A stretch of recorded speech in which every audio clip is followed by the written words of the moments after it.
India தனது பாதுகாப்பு தேவைகளுக்காக ரஷ்யா, பிரான்ஸ், அமெரிக்கா மற்றும் இஸ்ரேல் நாடுகளிடமிருந்து அதிகளவிலான ஆயுதங்களை வாங்கி வருகிறது. 2020 முதல் 2024 ஆண்டு வரை ரஷ்யா, பிரான்ஸ் நாடுகளிடம் 30% அதிகமான ஆயுதங்களை வாங்கியது.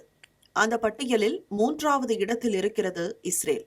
கடந்த 30 ஆண்டுகளாக இந்தியாவின் நம்பிக்கைக்குரிய கூட்டாளியாக திகழும் இஸ்ரேலிடமிருந்து ஏர் டிஃபென்ஸ் சிஸ்டம் முதல் ட்ரோன்கள் மற்றும் ஸ்மார்ட் மிசைல்ஸ் வரை அதிநவீன ஆயுதங்களை கொள்முதல் செய்துள்ளது.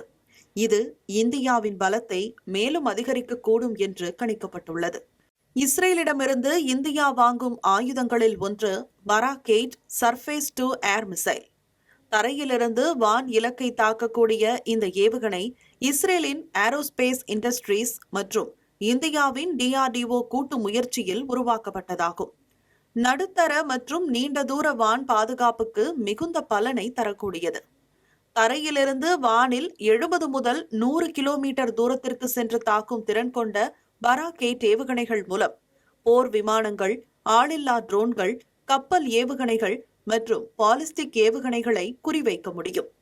இதில் ரேடார்களும் செங்குத்தாக ஏவும் அமைப்பும் பொருத்தப்பட்டுள்ளது. இந்திய எல்லைகளில் உள்ள முக்கியமான ராணுவ உள்கட்டமைப்பை பாதுகாக்க இந்திய விமானப்படையும் கடற்படையும் பராக்-8 ஏவுகணைகளை பயன்படுத்தி வருகின்றன. அடுத்ததாக spike anti tank guided missile. மேம்பட்ட பாதுகாப்பு அமைப்புகளிடமிருந்து ஆயிரக்கணக்கான ஸ்பைக் ஏவுகணைகளை இந்தியா வாங்கியுள்ளது. அதிகபட்சம் 4 முதல் 8 கிலோமீட்டர் தூரம் வரை பாயக்கூடிய இந்த ஏவுகணை அமைப்பு பகல் மற்றும் இரவு நேரங்களில் துல்லியமாக தாக்கும் திறன் கொண்டது. தரைப்படைகள் முன்னேறி செல்லவும் எதிரியின் டாங்குகளை குறிவைக்கவும் பயன்படுத்தப்படுகின்றன. அடுத்ததாக இஸ்ரேல் தயாரித்த ஹெரோன்ஸ் அண்ட் சர்ச்சர் ட்ரோன்கள், அதாவது ஆளில்லா ட்ரோன்களை இந்தியா பயன்படுத்துகிறது. அனைத்து வானிலைகளிலும் 30 மணி நேரத்திற்கு மேலாக பறக்கும் திறன் கொண்ட இவ்வகை ட்ரோன்கள் நுண்ணறிவுடன் நிகழ்நேர தரவுகளை பதிவு செய்து அனுப்பக்கூடியது. இந்திய எல்லைகளில் கண்காணிப்பு பணிகளுக்காக இவ்வகை ட்ரோன்கள் பயன்படுத்தப்பட்டு வருகின்றன. மேலும் முக்கியமாக இஸ்ரேலிய ட்ரோன்கள் எல்லை கண்காணிப்புக்கும் உளவுத்துறை சேகரிப்புக்கும் ஹெரான்ஸ் அண்ட் சர்ச்சர் ட்ரோன்கள் பயன்படுத்தப்படுகின்றன. அடுத்ததாக falcon airborne early warning system. Falcon வான்வழி எச்சரிக்கை மற்றும் கட்டுப்பாட்டு அமைப்பு என்பது இஸ்ரேலால் உருவாக்கப்பட்ட IL-76 போக்குவரத்து விமானத்தில் பொருத்தப்பட்ட மிகவும் மேம்பட்ட ரேடார் அமைப்பாகும். இது 400 கிலோமீட்டர் தூரம் வரை எதிரி இலக்குகளை கண்டறிந்து 360 டிகிரி கோணத்தில் இந்திய விமானப்படைக்கு நிகழ்நேர தரவுகளை வழங்கக்கூடியது.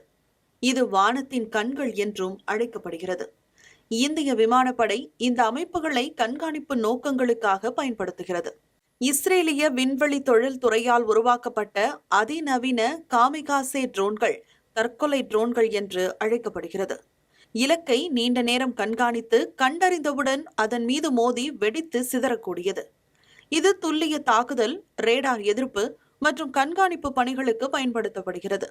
இந்த ட்ரோன்கள் போர் சூழலில் எதிரிகளின் பாதுகாப்பு கட்டமைப்புகளை சிதைக்க பரவலாக பயன்படுத்தப்படுகின்றன. துல்லிய தாக்குதல்களுக்கு இந்திய ராணுவம் இந்த காமிகேஸ் ட்ரோனை பயன்படுத்துகிறது. இதேபோன்று naval radar system, electronic warfare systems, missile defence technologies, smart bombs போன்றவையும் இஸ்ரேலிடமிருந்து இந்தியா கொள்முதல் செய்கிறது. குறிப்பாக இந்தியா இஸ்ரேல் பாதுகாப்பு வர்த்தகம் 15 பில்லியன் அமெரிக்க டாலர்களை தாண்டியுள்ளது குறிப்பிடத்தக்கது. இந்தியாவும் இஸ்ரேலும் ராணுவ ஆராய்ச்சி மற்றும் உளவுத்துறை பகிர்வில் இணைந்து செயல்படுகின்றன. பல்வேறு சர்வதேச பிரச்சினைகளில் இந்தியாவின் நிலைப்பாட்டிற்கு நெதன்யாகு ஒரு குரல் ஆதரவாளராகவும் இருந்து வருகிறார்.